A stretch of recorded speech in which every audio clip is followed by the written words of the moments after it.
If you're one of the few Blur fans outside of UK, you know, all three of you, you've probably ended up showing your friend the Blur song and just went, by the way, did you know that this is the guy from Gorillaz? Even though neither my friend or yours really didn't care about this. Today, I want to talk about how Damon Albarn actually managed to form not just one, but two bands that completely defined the music of their respective eras and ended up changing music forever. This is the story of how Damon Albarn created Blur and Gorillaz and the influence of both of these bands. Before we get into this pretty boy, I just wanted to thank you all for the support on my last video. My first ever video about music doing this good is pretty insane, so thanks a lot everyone. Make sure to subscribe and let me know in the comments what other genres or topics I should talk about in the future. So our story begins 36 years ago. We have 20-year-old Damon, who just joined the music course at London Goldsmith College. Him and the future guitarist of Blur, Graham Coxon, had already met on Stanway School. These two formed a band called Circus, along with Dave Rowntree and eventually the bassist, Alex James. The name was later changed from Circus to Seymour,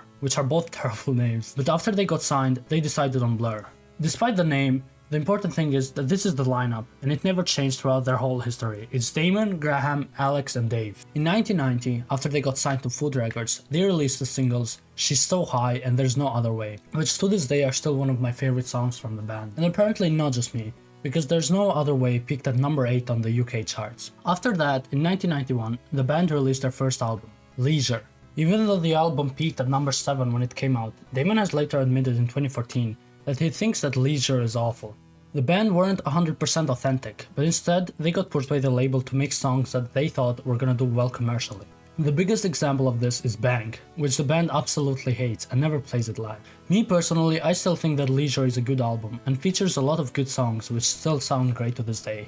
One of them being Sing, which ended up also being used in Trainspotting, the iconic 90s movies, which I'm probably gonna make a video about in the future. Thank you, Your Honor. With God's help, I'll conquer this terrible affliction. Anyways, after Leisure, the band went on a tour in America to promote their band and hopefully break through on the other side of the ocean.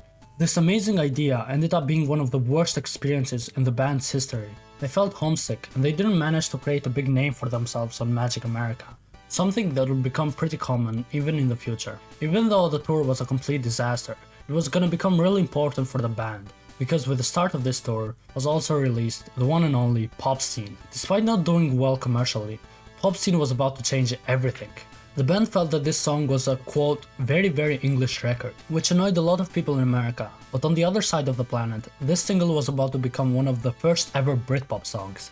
The homesickness they felt during the tour inspired Damon to write songs that created a British atmosphere. They stopped trying to sound like the American grunge bands, but instead they did a full 180 and went back to their British roots and witty lyrics. With this new inspiration and somehow convincing the label to let them record another album, in May 10th, 1993, Modern Life is Rubbish was released. The album included one of the band's best singles, which was For Tomorrow, that peaked at number 28 on the charts. The album also included great tracks like Chemical World, Blue Jeans, and Advert. This was the moment when the public stopped seeing Blur as a weird alternative band, but more as a pop band. A Britpop band. The album peaked at number 15 and became one of the essential Britpop albums. This was not the end. Blur was about to release their biggest song to date, Parklife. The song became one of the most iconic songs of 90s Britain and was praised both critically and commercially. Along with Parklife, Blur released the equally iconic Girls and Boys, a song about, quote, sun, sex and sangria with a little bisexual aperitif. The lyrics of the song have made fans doubt if Damon was bisexual or not, something that people still wonder to this day. But fear not, because I did some research and I found this amazing interview from 1994 of Damon talking about exactly this. The first pop star I fancied was Adam Ant, but I wouldn't have wanted to shag him. That was never on the table, or in the bed for that matter. I never went through that later homosexual phase. I never even thought of sticking a carrot up my bottom or anything like that. I've always been more of an intellectual bisexual. I wouldn't get a hard on looking at another bloke, but I like the idea of bisexuality. It's just I'm not physically capable of coming up with the goods. I'll say this though, I'm more homosexual than Brett Anderson, always have been. As far as bisexuality goes, I've had a little taste of that particular fruit, or I have been tasted, you might say. But I've never been able to get very excited about all of that. When you get down to it, you can't beat a good pair of tits. Amazing. Jesus Christ. That was my good friend Greg from Misclick. We have the channel together, check it down below. It's pretty good. With the success of Parklife and Girls and Boys, but also singles like End of a Century and To the End, Blur managed to create a bunch of hype for their third album, Parklife. Parklife, the album, was released on 25th of April 1994, and it was a huge success. The album was bigger, funnier, better, and sexier than Modern Life. It was unapologetically British, and every song gave you a different vibe. Blur finally put their name on the big history book of great British bands. The album ended up going 4 times platinum, and won 4 awards at the 1995 Brit Awards, including Best Band and Best Album. It looked like things were finally going well for Blur and Damon. Nothing could stop them now. Wait, do you guys hear that sound? Is that what I think it is? That sounds like my favorite pretty boys from Manchester. And here are another 5 pretty boys from Manchester. It's an exclusive. They're Oasis and they're wonderful. Oh my god, it's Oasis! Yeah, unfortunately for Blur, 1994 was also the year when Oasis released their debut album, Definitely Maybe, which ended up becoming the highest selling British debut album of all time. Blur was not the only band who took the world by storm that year, and Oasis was looking unstoppable.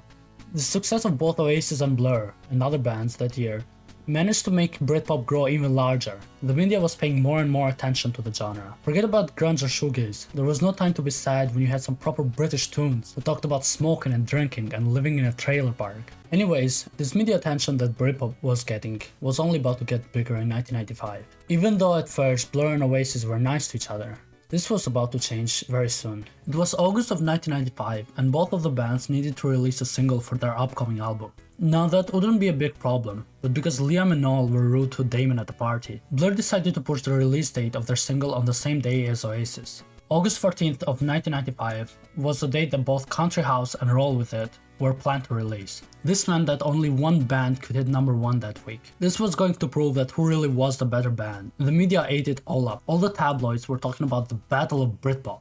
This wasn't just a regular battle. This was the Beatles versus the Rolling Stones all over again. This was the North versus the South, the working class versus the middle class. All of Britain had their eyes on them.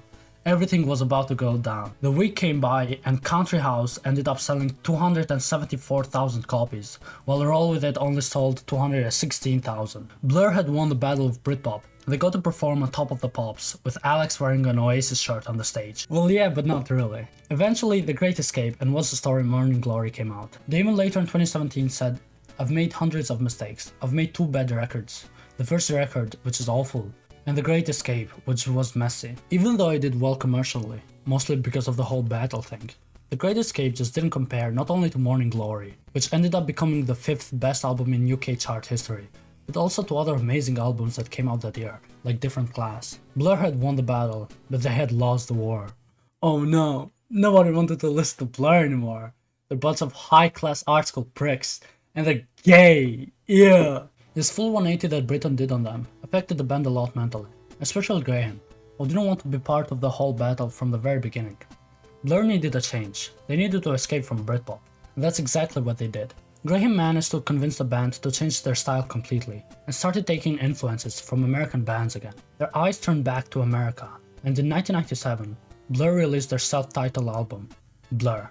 And it was a huge success. The album hit number 1 on the UK charts, and it included the band's biggest song and the only song who managed to hit it big in America, Song 2.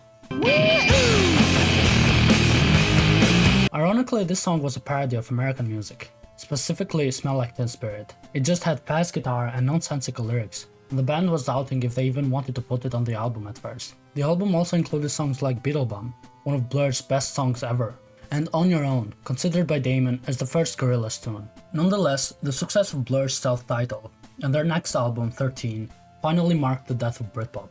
But little did everyone know that Damon wasn't done. After the whole Britpop was over, Damon was feeling uninspired. Even though Blur's self-titled and 13 did well commercially and critically, he was still looking for an even bigger change. Something that didn't just differentiate him from Britpop, but from the whole world. And that something's name was Jamie Hewlett. Born in 1968, Jamie had built a name for himself as the co-creator of Tank Girl, a comic about a girl who undertakes a series of missions for a nebulous organization after making a serious mistake and being declared an outlaw for her sexual inclinations and her substance abuse. I did steal that completely from Wikipedia, but apparently there's also a Tank Girl movie which was eh. The important thing is, the success of Tangirl and Jamie's career made possible for him and Damon to meet up when he did an illustration for Blur in 1992. At first Jamie thought that Damon was a quote-unquote wanker, but you know, you can't really blame him. Anyways, these two wouldn't move in together until 1997, when they started sharing a flat in London. A multi-millionaire and one of the biggest British rock stars of the 90s, and he still has to share a flat. That's what happens when you live in London. When Damon and Jamie started living together, they kept watching these music videos on MTV, and they kept talking about how all these bands just seemed fake, and there wasn't really anything to be excited about. They thought the future of music was bleak if it kept going like this. But how do you beat these soulless MTV bands who sound like they're not made by real people? Well, by creating an actually fake band. And that's how Gorillaz was birthed. An entirely fake band, with entirely fake members, which all had their own backstories. This concept made it easier for Damon and Jamie to stand out in the middle of all the boring shit that was being shown on MTV, but at the same time, it gave Damon the opportunity to escape Britpop, make something entirely new with his music, and at the same time, had the chance to collab with all these different artists. Because hey, at the end of the day, it's not a real band, so there's no real rules.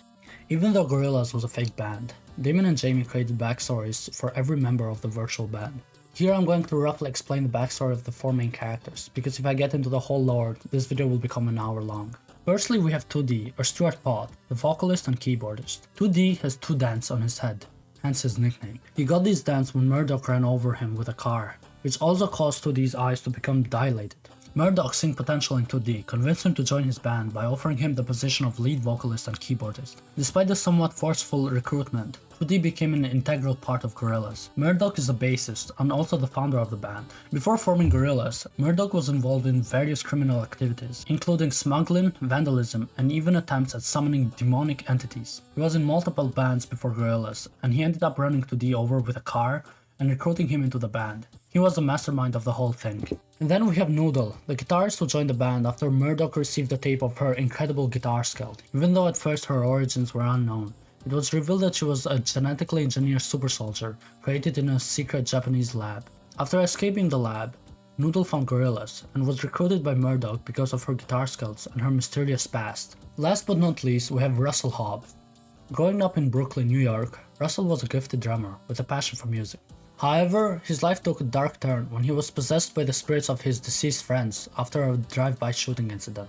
He ended up joining the band after his dead friend Del the Ghost Rapper possessed him when he was in a haunted studio in LA, which kinda makes Del also part of the band and just adds more layers to the lore. This whole detailed backstory of the band made Gorillaz even more interesting and made the fans feel more connected to the band compared to other bands of that era. But the important thing is that Gorillaz didn't feel like Blur 2 or a dumb side project from Damon, but it felt like a fresh new band, which was both musically and especially visually revolutionary. And guess what? Well, you already know this, but Gorillaz was a huge success. Their first album, Gorillaz, won double platinum on UK, mostly because of the incredible Clint Eastwood, which basically became an anthem of the 2000s. By the way, fun fact, Clint Eastwood's riff was literally just an omnichord preset. It's the Rock 1 preset.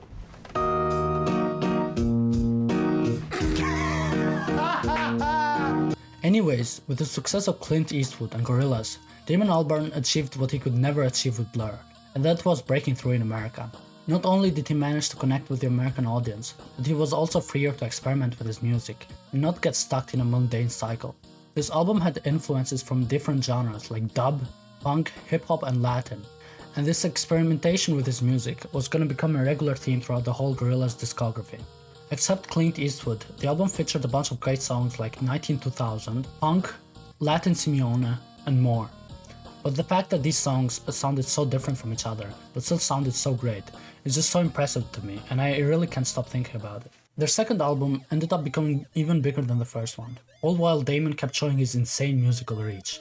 Demon Days, released in 2005, won 6-time platinum in UK and became the band's biggest album ever, and it included the band's most famous song, Feel Good Inc., which by now it has more than 1 billion streams on Spotify. Except Feel Good, it also featured iconic songs of the band, like Dare and Dirty Harry, which both have hundreds of millions of views on their music videos. These music videos were the secret of the success to Gorillaz. Every kid raised in the 2000s had these music videos in their minds as core memories of their childhood. Gorillaz was literally like no other band of that time, and that paid off big time. After Demon Days, 5 years later, Gorillaz released Plastic Beach, considered a lot by fans as one of the greatest albums of the decade, or even one of the greatest albums of all time. Plastic Beach had a lot of synth-pop elements, and also featured even more artists than the last two albums. This album managed to create a completely different atmosphere than the first two albums. With songs like Rhinestone Eyes, Stylo, On Melancholy Hill, Empire Ants, the album just sucks you into this whole world that Damon and Jamie have created. It just makes you feel like you're on a different universe. Lore-wise, Murdoch had kidnapped not only the members of the band, but all the collaborators as well. The music definitely fits the whole storyline. Plastic Beach wasn't just another Gorillaz album, but it was the album that showed what Damon really wanted to do with his band. Quote, Gorillaz Now to us is not like 4 animated characters anymore. It's more like an organization of people doing new projects. That's my ideal model. Gorillaz is a group of people who gave you this, and now they want to give you new stuff. Gorillaz wasn't just Damon and Jamie anymore, but it was an opportunity to have all these different influences and artists all in the same album and make something really great. The number of collaborators only grew on their future albums, and throughout their whole discography they ended up working with artists like MF Doom, Lou Reed, Snoop Dogg, Kali Uchis, Thundercat, Tame Impala, and much more. This insane album run was dearly loved both by fans and critics, and made possible for Gorillaz to become one of the most important and influential bands of the 2000s, and also made possible for Damon to become an icon of 2 different generations. Gorillaz also managed to influence bands like Major Lazer, Foster the People, Rad Boy, and also Tyler the Creator, the show The Amazing World of Gumball, Hatsune Miku, and much more. Fun fact, Hatsune Miku, Tyler the Creator, and Blur are all performing on day 2 of Coachella this year, which is an insane lineup, but if you like Gorillaz, you can go check them out, I guess. Both Blur and Gorillaz have released albums recently, with The Ballad of Darren and Cracker Island, the latter one not being as loved by the fans as the band's earlier work. But I think Damon has more than proved himself throughout the years. Side note, something funny that I noticed, which I don't know who's responsible for this, but if you go on Spotify and look at the About the Artist section of both Blur and Gorillaz, they're both edited by the band themselves. And they both kinda describe their latest albums as these great pieces of art, which I'm not saying that they aren't, but it's funny that they didn't let Spotify describe them as they do with every other band. I've been wanting to make this video for a long time, so thank you guys for watching. Let me know in the comments if you like Blur or Gorillaz more, and if you have any other bands that you want me to talk about. Also, check out Misclick down below, because we're like the Damon Albarn of Reddit videos.